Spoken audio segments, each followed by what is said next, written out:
July 1944, over Bavaria. An American bomber pilot sees something unbelievable streak past his B-17.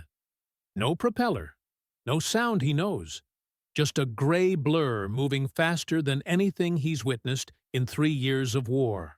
Before he can even report it on the radio, it's already 2 miles away, banking for another pass. His top turret gunner swings around, catches the target for half a second, then watches it shoot off as if his guns were firing blanks. The Luftwaffe had just rewritten the rules of air combat. The Messerschmitt Me 262 wasn't just faster than Allied fighters. It operated under a whole new set of physics. A P-51 Mustang could reach 440 mph in level flight.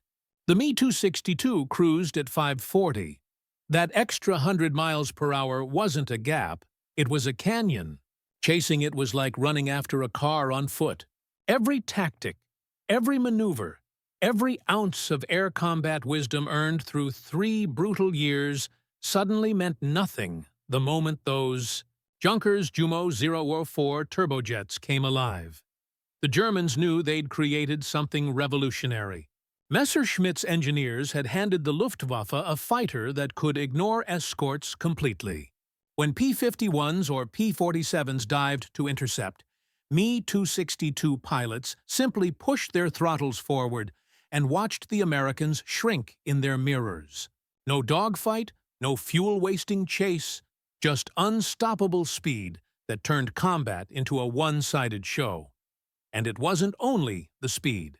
The Me 262 mounted 4 30mm cannons in its nose, guns powerful enough to tear apart a B-17 in a 2-second burst.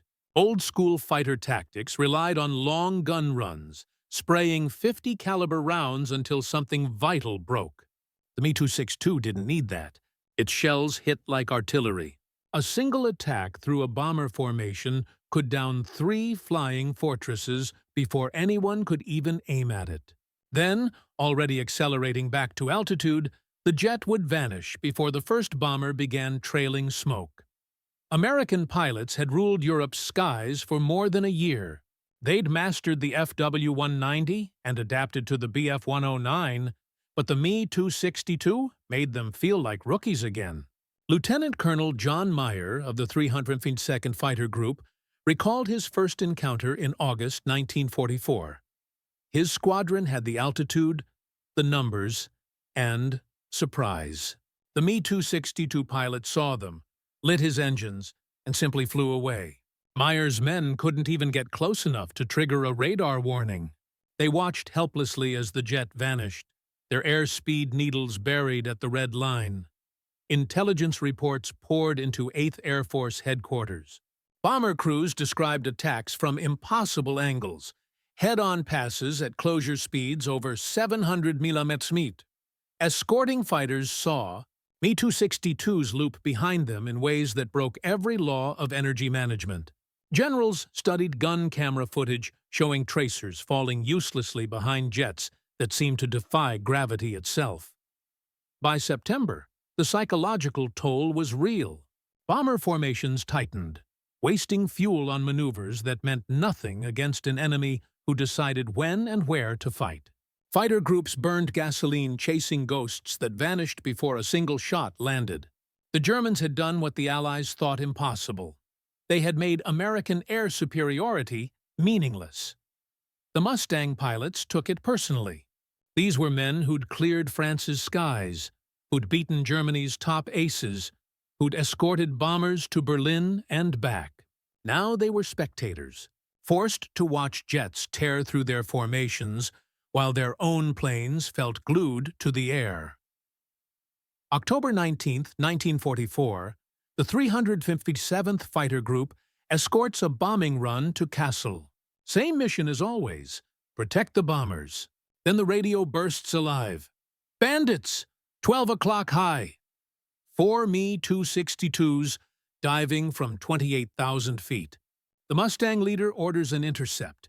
His men push throttles to the stops, climbing hard to cut them off. They never get close. The jets slice through their path like it's not even there. By the time the P-51s reach altitude, the Me-262s are already among the bombers, cannons blazing.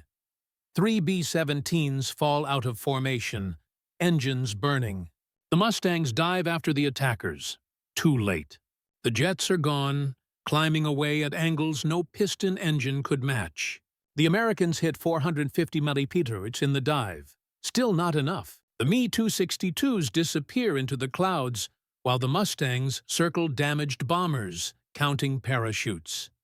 This became the norm.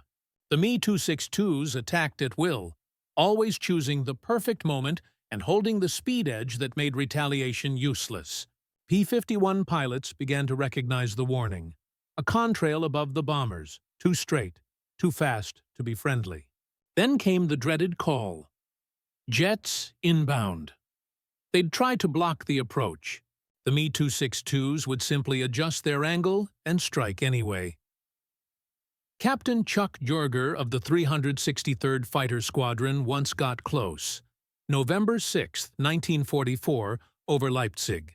He spotted an Me-262 lining up for a bomber pass and managed to. Chamber would spike past the melting point of the turbine blades. Feed it too slowly, and the flame would die. The Jumo 004 demanded precision, the kind of throttle touch that punished even a small mistake. Every Me-262 pilot knew that their aircraft wasn't just powerful, it was fragile. A single misstep on takeoff or landing could turn the Luftwaffe's most advanced weapon into wreckage. Major Connor's report triggered quiet discussions across Allied command. The Me-262 was unstoppable in the sky, but vulnerable when tied to gravity. Intelligence officers began mapping airfields where jets had been spotted. Recon flights were rerouted to photograph runways long enough for jet operations. Ground crews learned to identify the distinct twin exhaust plumes of the Jumo 004. Slowly, a new strategy formed. Don't fight the Me-262 in the air. Catch it before or after flight. By January 1945, American fighter squadrons were flying rat-catcher missions. They circled above known jet bases, waiting for takeoffs and landings. The results came fast. Lieutenant Colonel Righetti's 55th Group scored the first confirmed Me-262 kill during takeoff. The jet never cleared the end of the runway. Its pilot, trying to nurse engines up to speed, was hit before he could lift off. Others followed. The Germans adapted, adding heavy flak around airfields, disguising runways, even hiding jets in forest hangars. But the weakness couldn't be eliminated. The Me-262's technology was years ahead, yet its engines were fragile, short-lived, and prone to failure after just 25 operational hours. The Luftwaffe had no fuel, no replacements, and fewer trained pilots with every month. Still in the air, the Me-262 remained terrifying. American pilots who got too close during an attack saw what looked like lightning in motion, a gray blur accelerating beyond imagination. Yet every time one failed to return from a mission, every time Allied gunners caught a jet climbing too soon or descending too late, confidence grew. By spring 1945, the Allies had learned to fight the jet age not by matching speed, but by exploiting vulnerability. The Me-262 had changed the future of aviation forever, but it couldn't change the outcome of the war. Tear through a Mustang's thin skin in seconds. Pilots were returning with holes the size of fists in their wings and tails, lucky just to make it home. But the strategy was breaking the Me-262's mystique. For months, the jet had ruled the sky untouchable.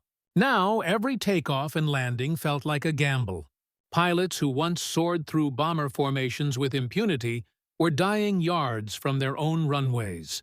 Engineers tried adding armor and heavier airfield defenses, but nothing changed the fundamental weakness: speed that vanished at low altitude.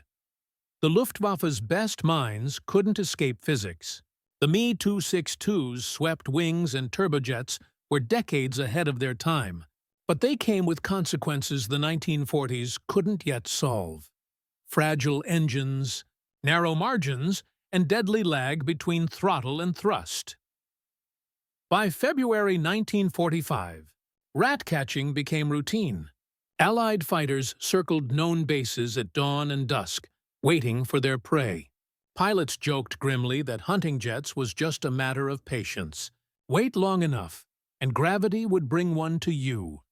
Each week, more Me-262s were destroyed on approach than in combat. The Luftwaffe could no longer replace them.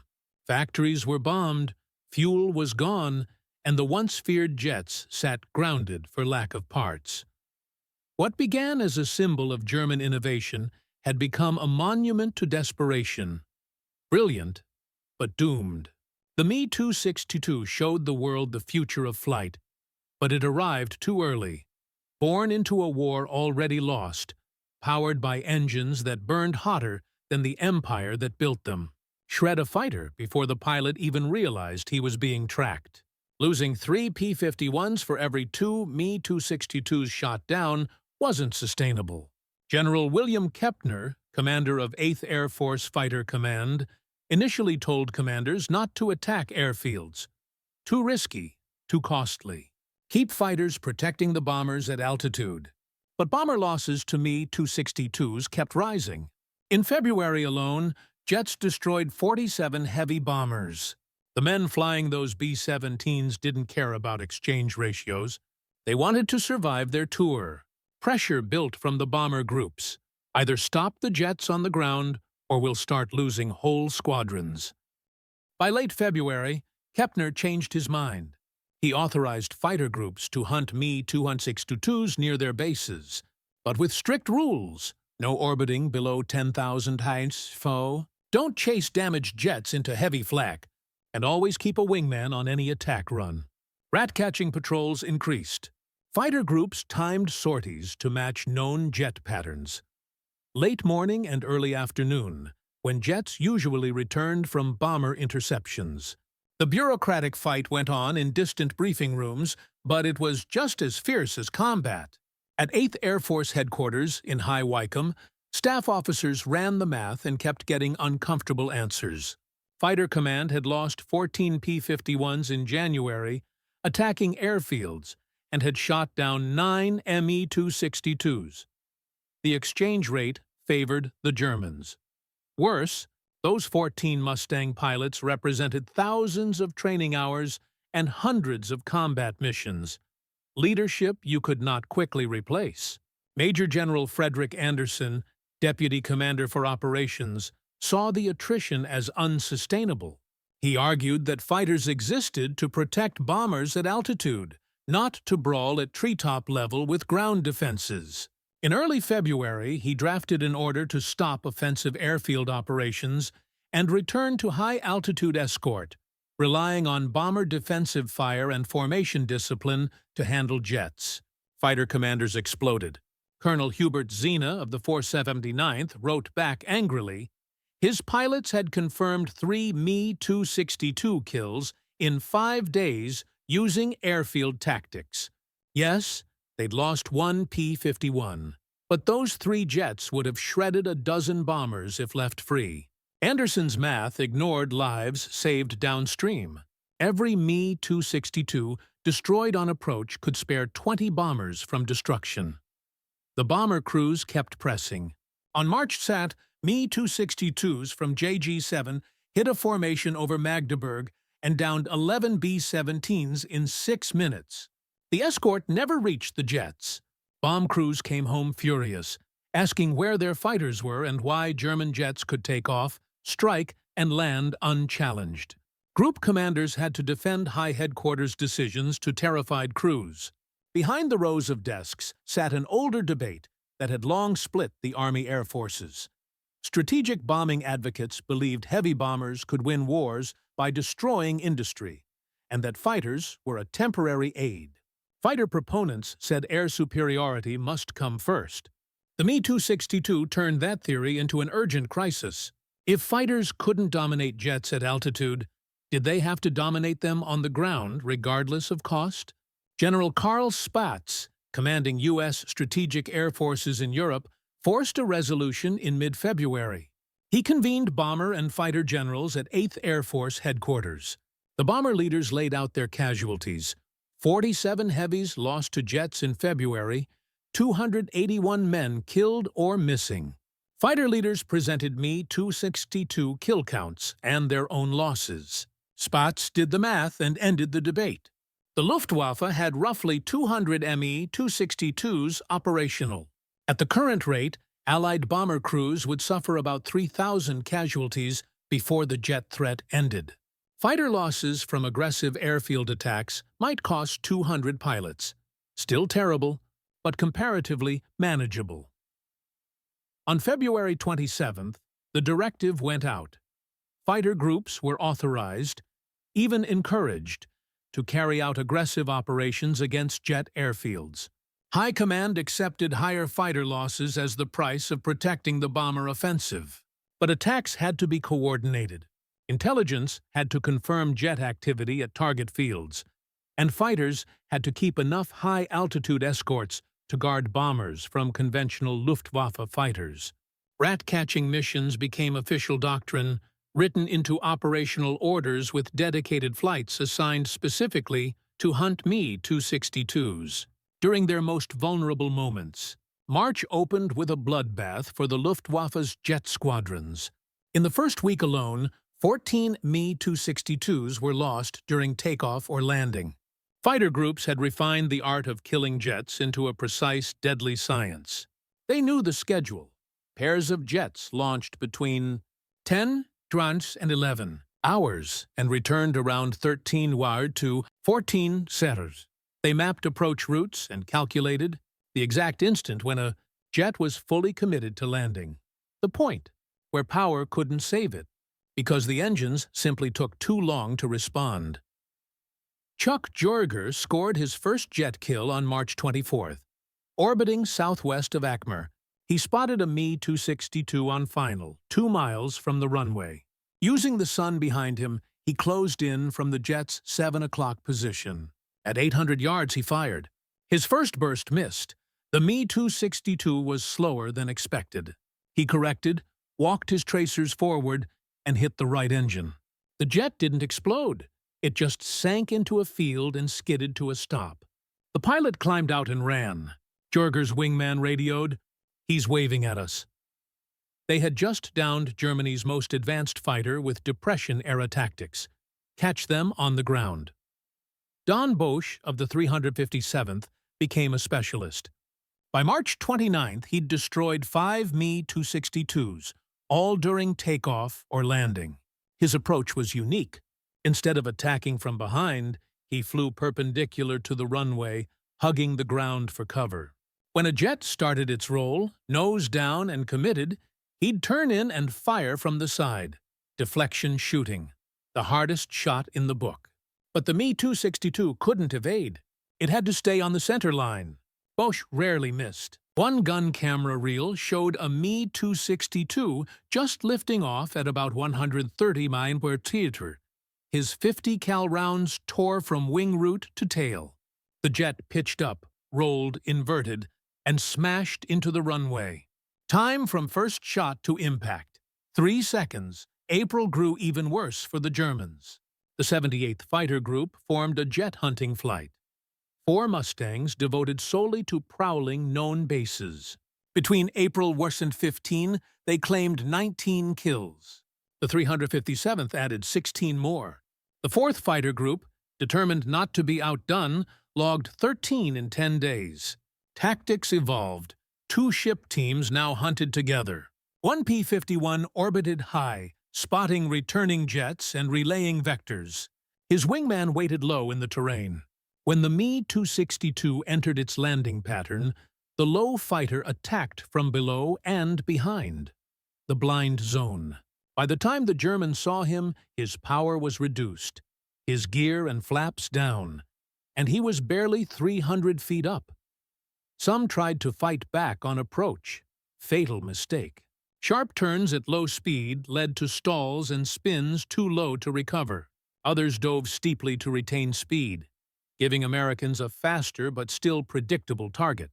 By mid-April 1945, Luftwaffe jet units were barely flying. Not because of Allied kills, though those had gutted them, but because there was no fuel. Germany's synthetic plants lay in ruins. The refineries at Leuna, Politz, and Bruck, once supplying 80% of aviation fuel, were smoking craters.